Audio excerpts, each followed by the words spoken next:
Hello mga kagyaw Pam! Nandito tayo ngayon sa Fort Worth Stockyards sa Texas, kung saan buhay na buhay ang kultura ng Wild West. Araw-araw dito makikita mo ang Stockyards Parade, mga cowboy, kabayo at baka na nagmamarcha sa kalsada na parang bumabalik sa old western days. Grabe yung experience, parang nasa pelikula ka habang dumadaan ng mga longhorns at mga nakaparade na cowboy na nakaboots at sombrero. Ramdam mo talaga ang history at kultura ng Texas dito. Abangan sa susunod na video ang mas maraming saya, adventure at kwentuhan ng aming trip. Hindi nyo ito dapat palampasin. Dumating kami sa Stockyard Station, puno ng buhay at kasaysayan. Naglakad-lakad kami, namangha sa paligid at sinubukan tingnan ang mga attractions. Perfect spot para sa fun at family bonding. Kung napadpad kayo dito sa Texas, huwag niyong palampasin ang Fort Worth Stockyards. Sobrang solid ng experience. At syempre, kung nag-enjoy kayo sa mga ganitong travel vlog, don't forget to like, share, and subscribe sa channel namin. Mga kababayan at mga kapamilya, kung gusto niyo makita ang totoong cowboy at longhorn parade, nandito tayo ngayon sa Fort Worth Stockyards sa Texas. Let's go! Alright mga kablog, maglalakad-lakad muna tayo dito sa Fort Worth Stockyards. Habang naglalakad tayo, mapapansin niyo ang mga old western style ng mga buildings. Parang bumalik ka talaga sa panahon ng mga cowboys. Sa kaliwa, makikita ninyo ang mga tindahan ng cowboy hats, boots at souvenirs.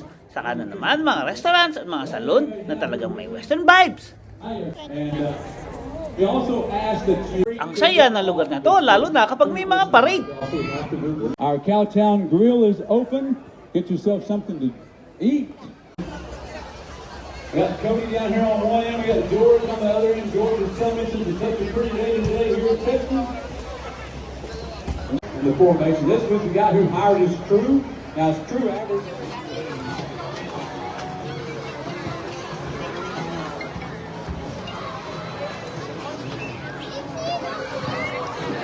Alright mga kablog, nagsimula na ang Stockyard Parade. Ayan na sila, mga cowboy at mga longhorns na proud na nagmamarcha sa gitna ng Fort Worth Stockyards. Grabe, parang bumalik tayo sa old western days.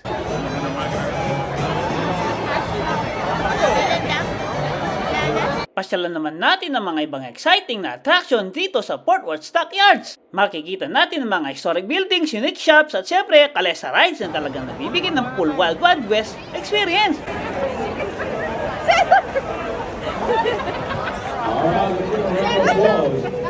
Kakatapos lang ng Stockyards Parade at grabe, sulit na sulit ang experience. Talagang ramdam mo ang kultura at kasaysayan ng Fort Worth. Pwede rin tayong sumulat sa mga taxidermy displays, mga photo, sa iconic signboards o mag-enjoy sa food spots dito sa paligid. Tayo na kalabaw. Ay, sinabak tayo ng kalabaw. Okay mga kablog, hindi nyo alam, nakapak ako ng tae ng longhorn. Grabe, seriously, yun pala ang bahagi ng authentic Texas experience na hindi mo mabibili. Pero chill lang, hindi naman ito nakakasira ng araw natin dito sa Fort Worth Stockyards. Lesson learned, kapag naglalakad ka sa parade, maging alerto sa mga longhorns.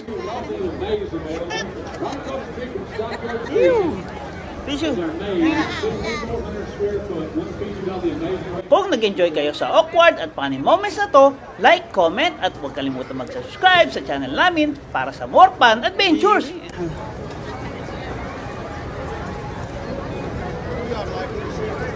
Ito si Lito Lapid. Picture tayo dito. Old town to, no? Hindi naman.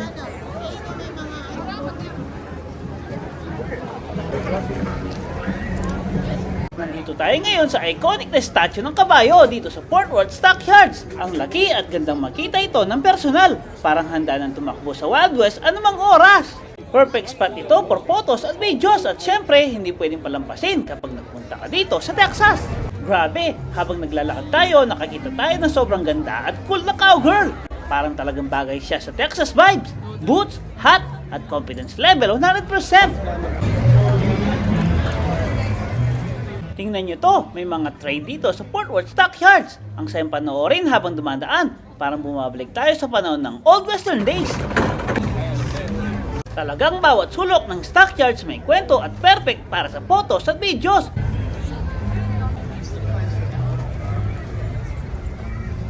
Kung mapapansin nyo, maraming cowboys at cowgirls dito sa Fort Worth Stockyards. Grabe, ang say panoorin silang habang naglalakad at nagpaparade. Naka-boots, naka-hats at confidence level na 100%.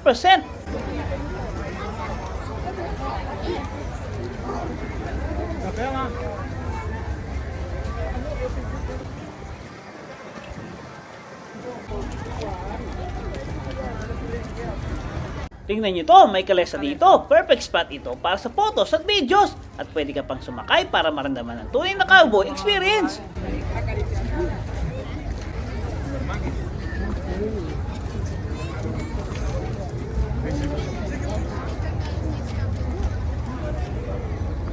Punta kayo dito. Dito kayo, dito. Picture ako kayo dito. Diyan kayo. Ano siya? Nandito tayo ngayon sa 1, 2, iconic 3. Stockyard signboard. 1, 2, Siyempre, 3. hindi pwedeng palampasin ang perfect photo spot 1, na ito. 2, 3. Classic Texas vibes at ultimate souvenir shot. Yan, ang linis. Banda dun. Banda dun ang Stockyard.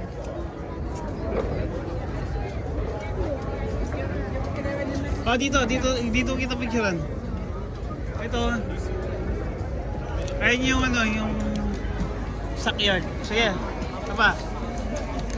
Perfect ito para sa group photo at selfie at sure ako, kahit sino mapapahanga sa backdrop na ito. Kung nag-enjoy kayo sa adventure namin dito sa Fort Worth Stockyards, like, comment at mag-subscribe sa channel namin para sa more funny moments.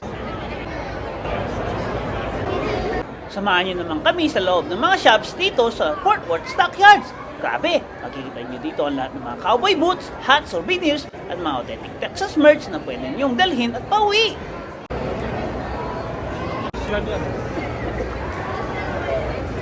Ang saya rin dito kasi ramdam mo yung mga western vibe na habang nag-iikot ka sa mga tindahan. Perfect spot ito para sa shopping, photo ops, at kahit mini cowboy makeover.